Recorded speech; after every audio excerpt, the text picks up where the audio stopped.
ahead, did not worry about the dangers that could be in their path. They are men and women of character and conviction.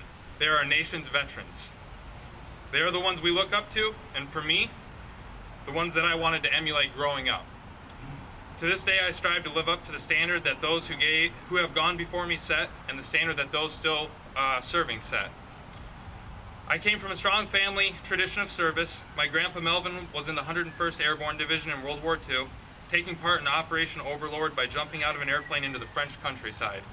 My dad served in the Army, my Uncle Dennis served in the Air Force, and my Uncle Kyle retired from the Air Force, serving over 22 years and going on multiple deployments, including a combat tour in Iraq. My Uncle Randy was the one who was most responsible for my decision to serve, though. He was selected for and completed the arduous training to make it into naval special warfare, and would go on to serve 2 tours in the Republic of Vietnam. We would go on long kayak trips down the Missouri River, him telling me about his experiences in combat. After hearing about not only what he did, but what the amazing men he served with did, I knew that service was in my future.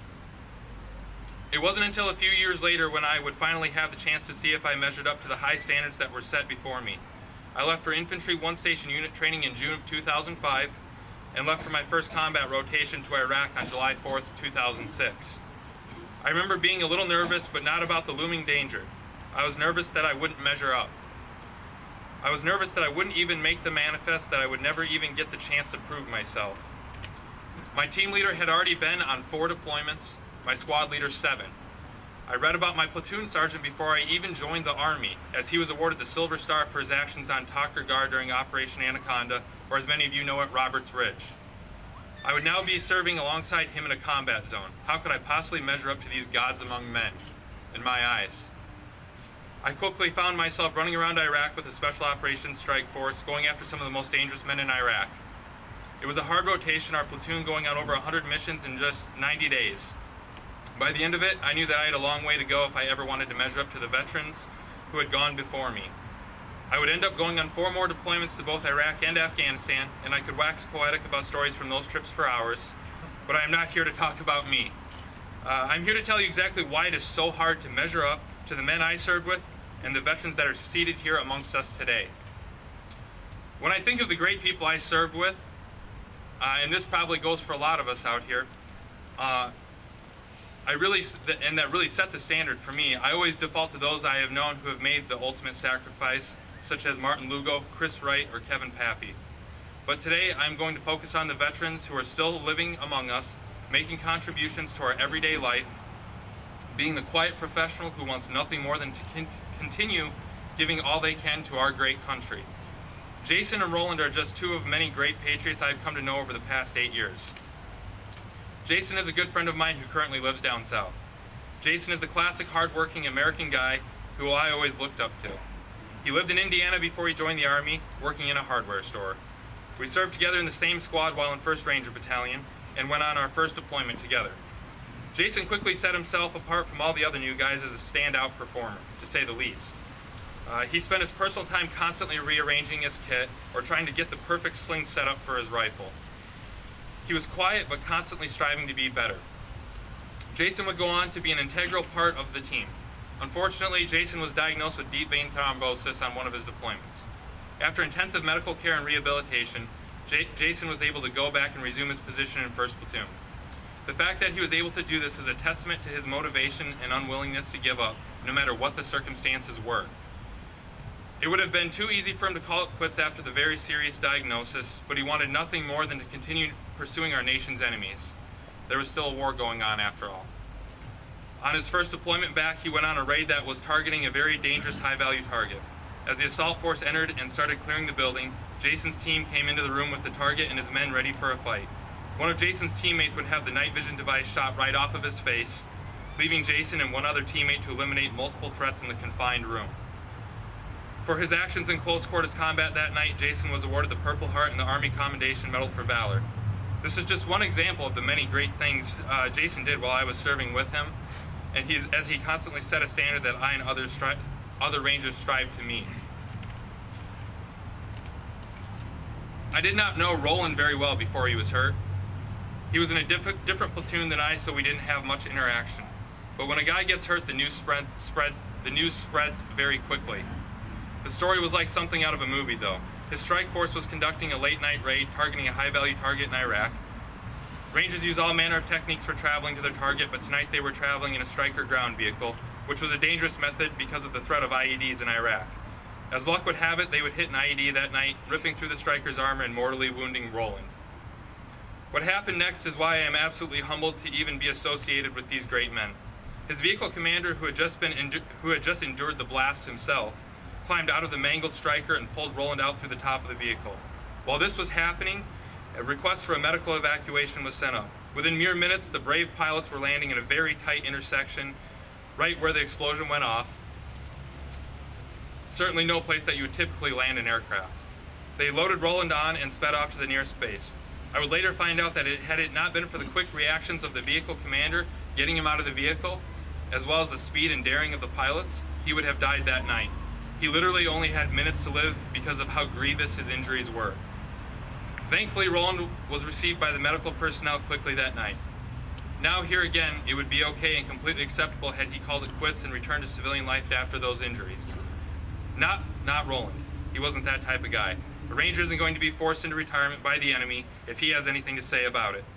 I didn't see Roland for some time, as he was off at rehabilitation for months. I very vividly remember the first time he came back to visit the unit during his rehab. He was very skinny and he looked fragile. He seemed to have lost most of the muscle he once had. He had large rods going through his arms at weird angles, hardware in other places, as well as very large visible scars. I thought, man, he has a long road ahead of him. Well, he fully recovered, returned to our unit as a fully functional Ranger, was sent to the Army's premier leadership course, the notoriously difficult Ranger School, and then returned to meet up with me and the rest of 2nd Platoon on my 4th deployment. He was right back in Iraq, ready to get back to work, like nothing ever even happened. He actually went on 2 more deployments as a vital member of the team, executing raids in some of the most arduous terrain in the world. He ended up separating from the Army, but on his own terms, where he is now out in California about to finish up his bachelor's degree at film school. These are just 2 examples using good friends of mine of the many great stories out there. I know many of you out here probably have stories that dwarf even those. We had many other guys who set a high standard. One overcame brain cancer while on active duty, undergoing chemotherapy and returning to duty, still going on deployments to this day. We have multiple examples of guys who have lost limbs in combat, rehabilitated themselves, got fitted for a prosthetic, and then got right back out there to get back into the fight. We have many examples of guys who have served into the double digits for number of deployments. Sergeant First Class Damage from 2nd Ranger Battalion was on his 14th deployment when he was killed in action last year. These are supremely intelligent, well-rounded individuals that are standing watch on our behalf this very second. You can maybe see now why I say there's a very high standard out there to meet.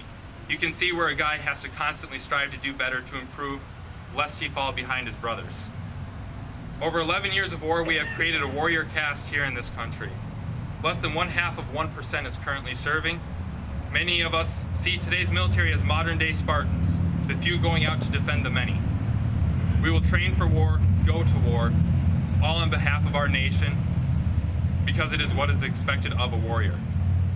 It is a heavy burden to bear, but one that is imperative to bear. It is the same burden that those that went before us would bear in far-off places like France, Midway, Pork Chop Hill, the Mekong Delta, Grenada, and Panama. We stand on their shoulders today, building on the hard lessons they learned for us. As I come to a close today, I would like to remind everyone to go out of their way to make sure they proudly fly our nation's colors outside of their house, not just today, not just on Memorial Day, but every day. To thank those who have served when you see them. Also encourage those brave young men and women who are about to start their service with the military. They are continuing a proud tradition, and we will all be depending on them to continue to carry the torch of service.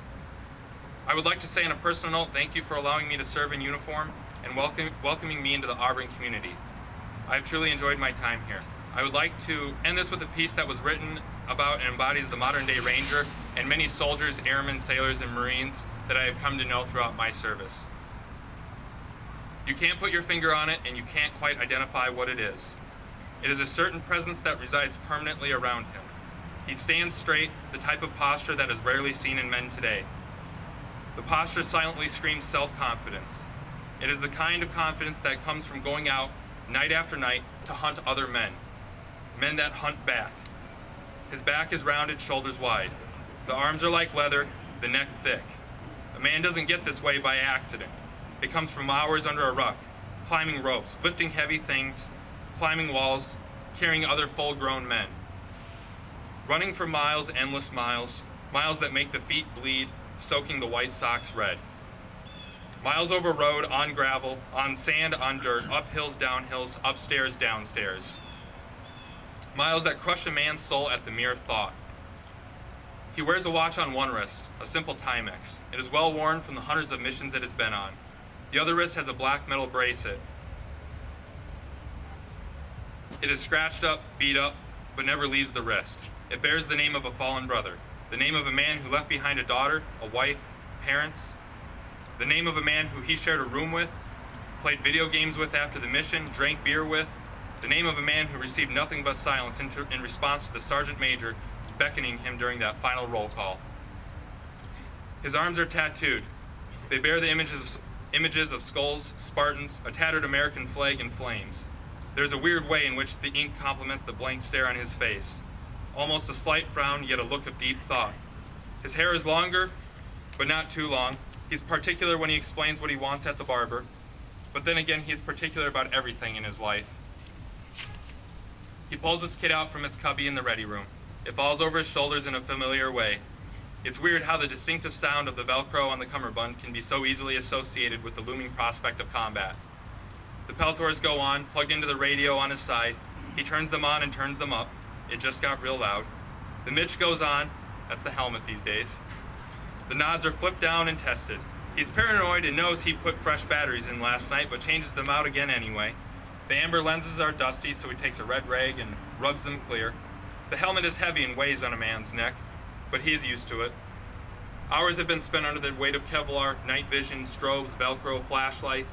He snaps the safety line around his waist, pulls his gloves on, and slips his eye protection over his ears. You hear a sigh, and then see him do a few squats to make sure everything is on just right.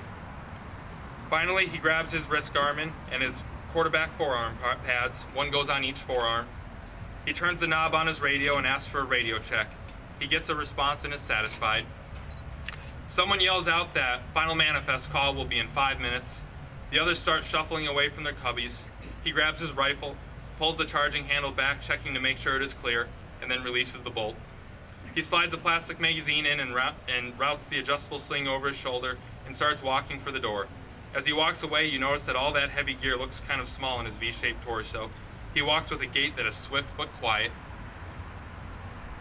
He floats into the dark, his playground.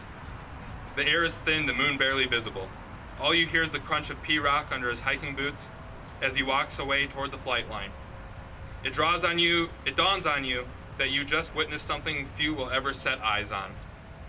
Half the world away, men of a similar age are drinking, playing beer pong, setting new high scores on video games. But he's boarding a rotary wing aircraft in the hopes of taking a few more souls off his planet during this period of darkness. Few have seen or done what he has, and fewer still will do it with the ferocity that he does. He is a ranger. He is the hammer some nights, the scalpel others. His work is carried out with unprecedented speed, surprise, and violence. He does not seek glory, nor recognition of any kind. He lives by a creed, but for his brothers. He is satisfied knowing that he is doing exactly what needs to be done. Thank you.